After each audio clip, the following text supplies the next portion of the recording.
It's believed the number of people over the age of 85 living in Norfolk will go up by 54% by 2020. But some daycare centres for pensioners in Norfolk could close next summer. The County Council wants to spend the money instead on caring for people with dementia. We will have somewhere to go, but that may not be where we want to go. That may not be together. It's the talk of the Silver Rooms Day Centre in Norwich. It's one of two in the city which could close. And while the people here could get offered a place run by a charity, that's not definite. And anyway, they like it here. Where will we go? What will we do? Are we going to sit in our own home 7 days a week? I don't want to just sit at home and vegetate. I want to do something while I'm able. The County Council would use the money for helping people with dementia and giving the people here personal budgets so they can choose what services they want to use. From talking to people, the message has come through very clear to me that people want to continue attending these centres and in these wonderful locations. And I think there can be no clearer argument than that, really, for keeping these centres open. Lynn in front. But the County Council does have to do something. Norfolk has one of the oldest populations in the country. The increases in numbers of people with dementia is looking to double across the country in the next 10 to 15 years. So we are actually taking that into consideration and trying to adjust our policies and our delivery of service to address that issue. 1 and 2, number 12. The County Council runs 15 day centres in Norfolk. The voluntary sector runs 60 others. The Council's looking at them all to see if they're viable. The consultation on the two in Norwich starts on Monday. A decision should be made by June. Jenny Kirk, BBC Look East, Norwich.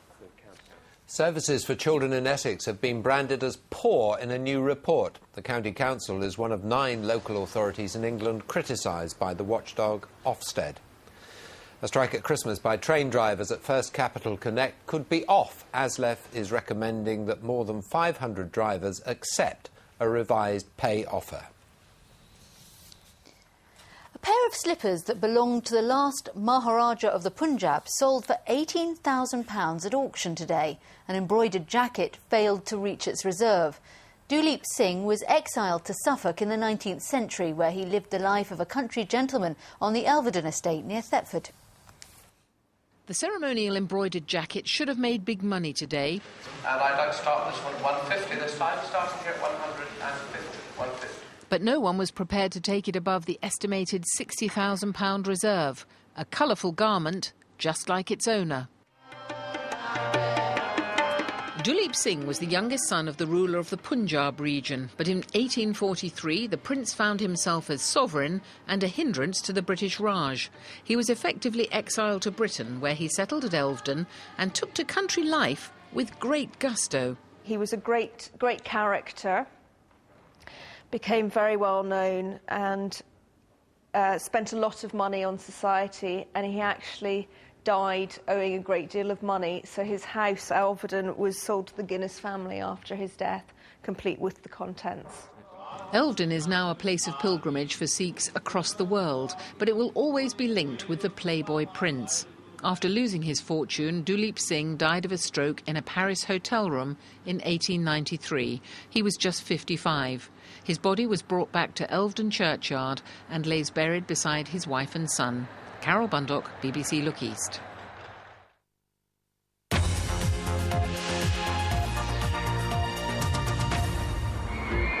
You're watching Look East from the BBC.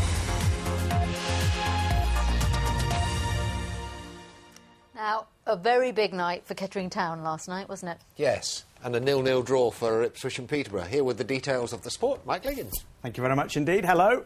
Have a look at this man. There he is, eventually. His name is Lee Harper. He's the Kettering Town goalkeeper and manager, and he's only been in charge for 5 minutes. Last night, he threatened to walk out. Kettering were playing Leeds in the FA Cup. They were playing for a place in the third round in a game against Manchester United. The Argentine striker Luciano Becchio put Leeds in front before Anthony Elding equalised for Kettering. Must be Elding, 1-1. Now it's a cup tie.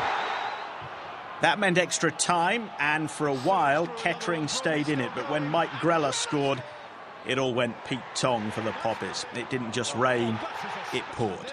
You had to feel sorry for Lee Harper. After the game, Harper's assistant, John Dean, was sacked. Talking to BBC Radio Northampton, the Poppies' boss was less than thrilled. I believe it's unjust.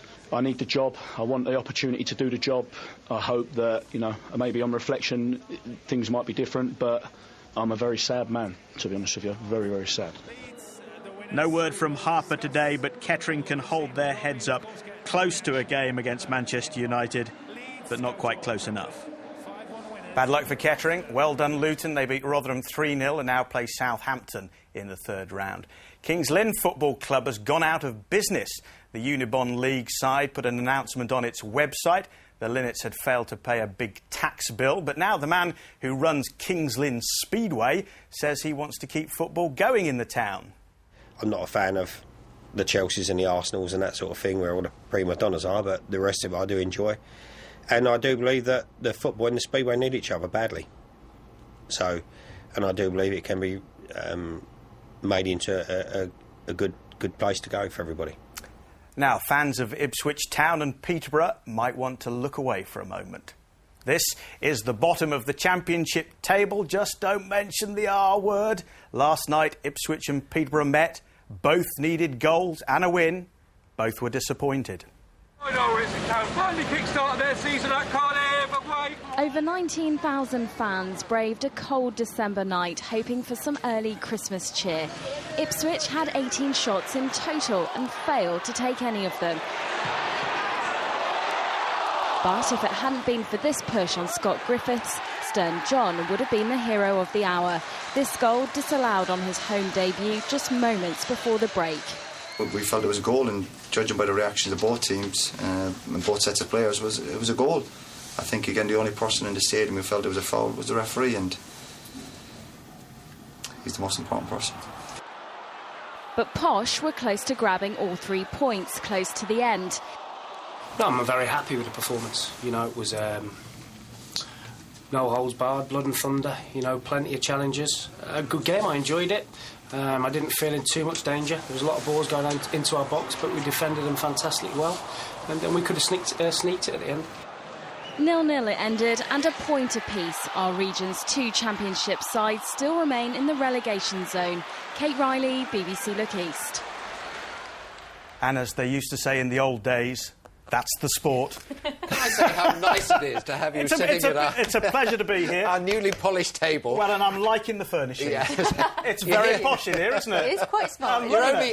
Will you keep quiet? I'll shut up. You're only here for the one night because tomorrow you're travelling far and wide. Yes, Look East Unplanned starts, where we go out, nothing's planned, we wing it, basically. Start on the radio in the morning, and then the listeners go where they tell me. No, you go where they tell you. Is that right? Yes, that's it. I'm so glad you were keeping up. And where are you doing tomorrow? Northampton tomorrow. I'm on with the legend that is Bernie Keith at 9:10 on BBC Radio Northampton. Good. And it was very nice to have you here with us. Especially when you got that photo eventually. It all went well. Now, he's